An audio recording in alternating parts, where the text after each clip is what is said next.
আজকে আমার খাবারের থালিটা তোমাদের সাথে শেয়ার করি। চলো, আজকে মা বানিয়েছে বিরিয়ানি, একদম ঘরোয়া বিরিয়ানি। দেখো রাইসটা পুরো ঝরঝরে, ঝরে ঝরে পড়ছে। দেখো রাইসটা বেশ লং গ্রেন চাল, পুরো ঝরে ঝরে পড়ছে।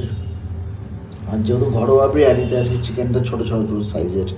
তো চলো দেখি চিকেনটা সফটনেস কতটা। ভালোই নরম, দেখো হাত দিলে গলে যাচ্ছে। দেখো বেশ কতটা সফটনেস চিকেনটা।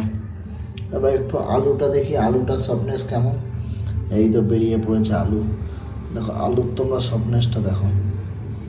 ও হো হো, চাপ দিলাম আর খুলে বেরিয়ে গেল। আর সাথে ছিল লাল লাল ঝাল ঝাল চিকেন কষা। ওহো, দেখেই জিভে জল চলে আসছে। তো চলো খেয়ে আমি তোমাদেরকে রিভিউটা দিই। আজকে বিরিয়ানিটা দারুণ হয়েছে, আর চিকেন কষাটাও দারুণ হয়েছে। আমার তো পেট পুজো জমিয়ে হলো।